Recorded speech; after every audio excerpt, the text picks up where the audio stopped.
Donc aujourd'hui, nous allons parler de 7 grandes leçons de l'année 2024. Tu sais, il y a des années qui passent sans laisser de traces et il y a celles qui nous marquent à jamais. En 2024 a été une année de 7 années pour moi. Une année où j'ai été mise à l'épreuve, mais aussi une année de révélation, d'éveil et de transformation profonde et d'avoir une vie vraiment extraordinaire au niveau des rencontres, du coaching, des formations avec des experts impliqués quotidiennement, parce que du coup ça continue toujours. Et j'aime bien faire une introspection sur les leçons que j'ai apprises. Et aujourd'hui, j'avais envie de te raconter mes capacités et surtout d'exceller de ce que je fais de mieux, accompagner des milliers, des millions de personnes à transformer leur vie, leurs relations et révéler leur plein potentiel. Mais pour y arriver là, j'ai dû me retrouver avec moi-même, retrouver ma sensualité, ma puissance intérieure, ma force et surtout m'aligner avec qui je suis vraiment. Et tu sais quoi? Ce n'est pas toujours venu naturellement. La réussite, elle vient avec la discipline. Par exemple, je n'ai pas été dans des points forts en fait. Je suis une vraie dormeuse le matin. Et pourtant, j'ai appris à structurer mes journées, à me lever de plus en plus tôt et à lever mes rêves, même quand l'envie n'était pas là.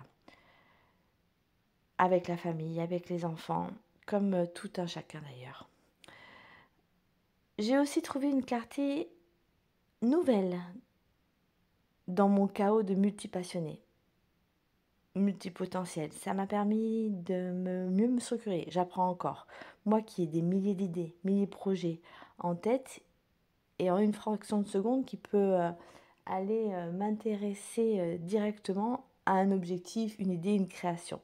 J'ai compris que l'alignement ne signifie pas toujours de se sacrifier, mais donner un sens à une direction et à ce qui passionne. Alors aujourd'hui, je te pose cette question.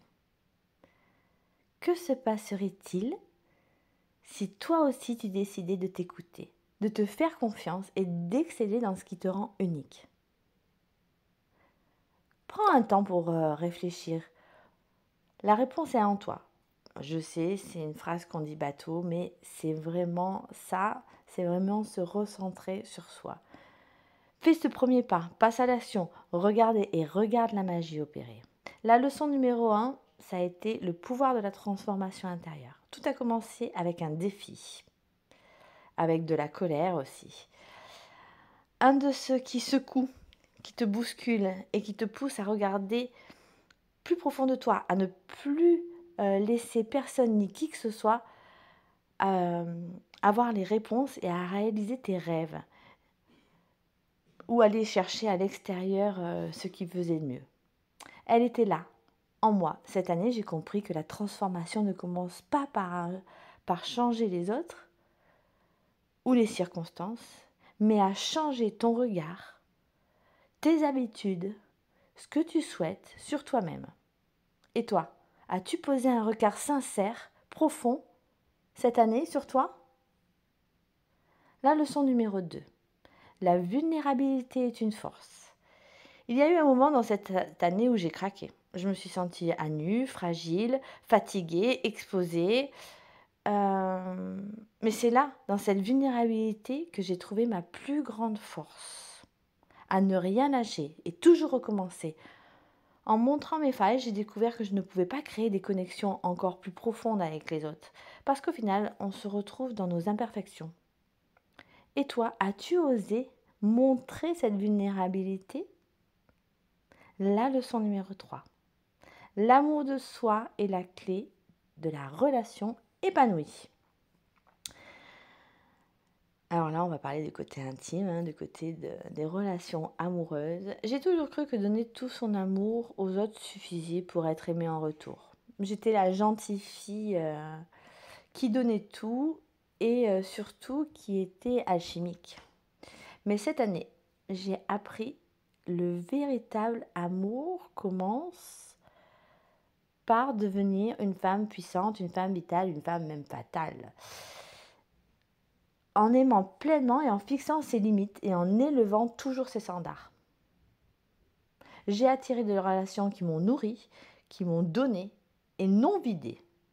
Ce n'était pas facile et c'était libérateur. Et si ça commençait à me vider, eh ben ça partait. Et toi, as-tu pris le temps de t'aimer? As-tu pris le temps de comprendre ce que tu mérites? As-tu pris le temps de ce que tu veux réellement retrouver dans une relation? La leçon numéro 4. L'importance de suivre son intuition. Ça, c'est l'étoile intérieure. Alors, mon intuition est une petite voix intérieure qui murmure, c'est comme une enveloppe qui vient, voilà, qui murmure si on prend le temps de s'écouter. Elle m'a guidée à chaque étape de cette année.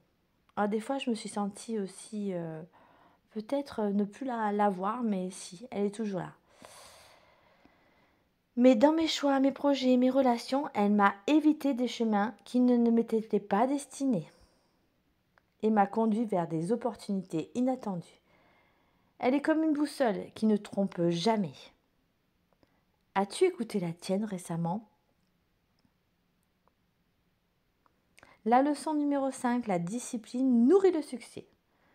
Tu sais, écrire un livre, lancer des programmes, faire des vidéos, aider certaines personnes dans les coachings, ce n'est pas un hasard. Ça demande de la discipline, ça demande de l'organisation. Et cette année, j'ai appris que les petites habitudes que l'on repère chaque jour finissent par créer de grandes transformations. Pas besoin de tout réussir d'un coup, juste commencer et recommencer et s'organiser. Et toi, quelles habitudes t'ont aidé cette année? La leçon numéro 6. Soutenir les autres et se soutenir soi-même. J'ai accompagné tellement de personnes cette année et à chaque fois que je les ai aidées, ça a retrouvé leur confiance et sauvé leur relation. Je sentais cette énergie revenir en moi décuplée et me dire que c'était la bonne voie, que ça parlait aux gens, même si des fois ça leur pique.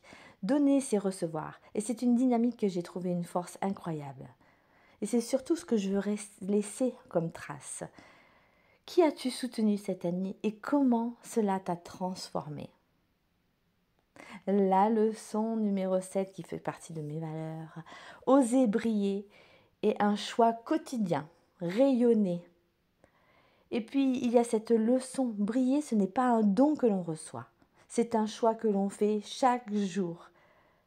J'ai douté souvent et j'ai choisi d'avancer, même imparfaite. Et c'est en osant être vue, en osant être entendue, en osant inspirer d'autres, à oser rayonner, briller. Ce n'est pas être parfait, c'est être vrai, authentique et sincère. Et aujourd'hui, je te pose encore cette question. Où peux-tu oser briller davantage? Dans quel corps de vie? Ton corps professionnel, ta relation amoureuse, ta relation avec toi-même? Voilà mon année 2024. Une année de transformation, d'amour-propre et de choix courageux. Si ces leçons t'ont touché et si elles résonnent en toi, prends un moment pour les accueillir. Ou peut-être en faire autant pour l'année 2025. Peut-être as-tu vécu des expériences similaires à moi. Ou peut-être que ces leçons te donnent une direction pour 2025. Dans tous les cas, souviens-toi, tu as en toi tout ce qu'il faut pour transformer ta vie. Merci de m'avoir écouté. Merci d'avoir écouté mon histoire. Partage-la si tu en as envie avec quelqu'un qui pourra en avoir besoin. Et surtout, prends soin de toi.